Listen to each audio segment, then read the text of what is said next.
memulai proses pembelajaran seperti biasa, marilah kita berdoa menurut agama dan kepercayaan masing-masing. Berdoa, mulai.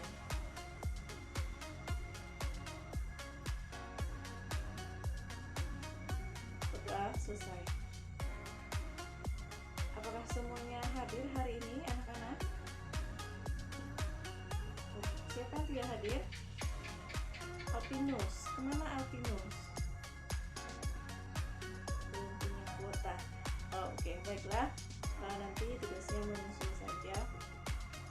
Minggu lalu kita sudah membahas mengenai teks pidato persuasif. Nah, pada pertemuan kali ini kita akan membahas mengenai teks cerpen. Kalian pasti pernah mendengar cerpen, bukan? Atau mungkin di sini ada yang hobi menulis cerpen. Oke, siapa yang hobi menulis cerpen? Veronica. Oh iya, Veronica hobi menulis cerpen. Biasanya menulis cerpennya di mana, Veronica? Oh, hanya dicoret-coret di buku saja. Oke, nah itu pengalaman Veronica itu, anak-anak, itu juga walaupun hanya sebatas coret-coret saja, tapi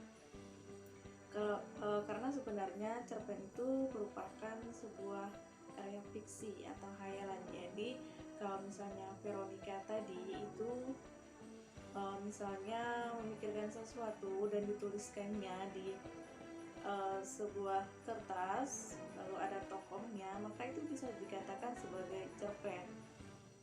Nah, sampai di sini bisa dimengerti kan apa itu cerpen? Oke, baiklah. Sebelum kita memulai, sebelum saya memberi kalian tugas, saya sampaikan dulu mengenai apa itu cerpen dan unsur-unsur pembangunan. Adapun tujuan pembelajaran kita pada hari ini yaitu melalui pendekatan saintifik dengan menggunakan model pembelajaran discovery learning, peserta didik dapat mengidentifikasi dan menganalisis unsur pembangun teks cerita pendek dengan tepat yang didasari rasa ingin tahu, tanggung jawab, disiplin selama proses pembelajaran dan bersikap jujur, percaya diri, serta pantang. Adapun unsur-unsur pembangun cerpen terbagi menjadi 6. Yang pertama tema, kedua tokoh dan penokohan, yang ketiga latar, keempat alur, kelima sudut pandang, dan yang keenam amanat. Nah, selanjutnya kita akan membahas tema. Apa itu tema? Tema merupakan makna keseluruhan yang didukung cerita. Tema bersifat mengikat keseluruhan masalah yang ada dalam cerita.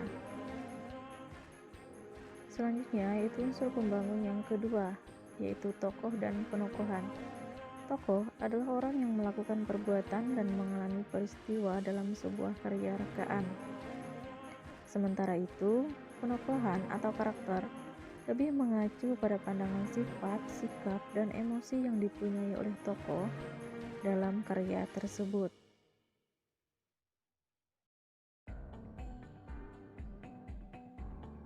Yang ketiga yaitu latar. Latar merupakan keterangan mengenai waktu, tempat, dan suasana yang ada dalam cerita. Unsur pembangun yang keempat yaitu alur. Alur merupakan rangkaian peristiwa yang direka dan dijalin dengan saksama yang menggerakkan jalan cerita melalui kerumitan, ke arah klimaks, dan penyelesaian untuk mencapai efek tertentu. Alur terbagi menjadi 3, yaitu alur maju, alur mundur, dan alur campuran.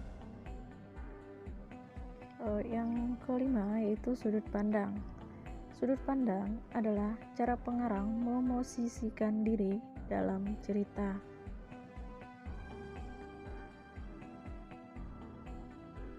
Selanjutnya yang terakhir yaitu amanat. Amanat adalah pesan atau makna yang ingin disampaikan pengarang kepada pembaca. Nah, untuk lebih banyak referensi, silakan kalian klik link berikut ini. Setelah kalian mencermati materi yang saya sampaikan tadi, Untuk selanjutnya kalian dibagi menjadi 5 kelompok, lalu kalian buka Google Classroom. Di situ sudah saya lampirkan tugas-tugasnya. Nah, tugasnya yaitu kalian mencari unsur pembangun teks cerpen yang berjudul Teman Paling Baik karya Rini Kartiningsih. Nah, di situ nanti kalian harus mengumpulkan informasi sebanyak-banyaknya mengenai unsur pembangun. Lalu untuk komunikasi, jika ada pertanyaan, kita bisa berkomunikasi melalui WA group ya, anak-anak. Sampai di sini apakah sudah bisa dipahami? Oke, sudah bisa dipahami ya semuanya. Kalau memang ada yang kurang dimengerti, kita bisa berkomunikasi melalui WA group.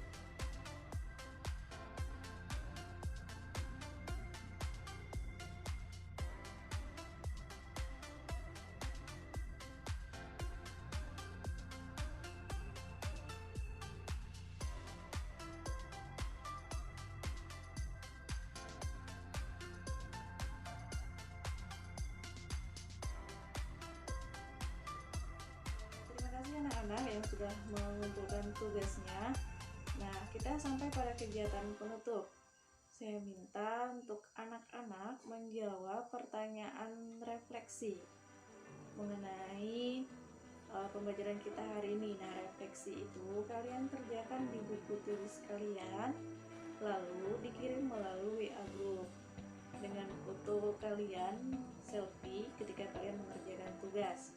Nah, ada pun pertanyaan refleksi, kata kunci pertanyaannya, apa yang sudah kamu pahami, apa yang belum kamu pahami, dan bagaimana perasaan kamu ketika kita melakukan proses belajar jarak jauh atau PJJ, pembelajaran jarak jauh.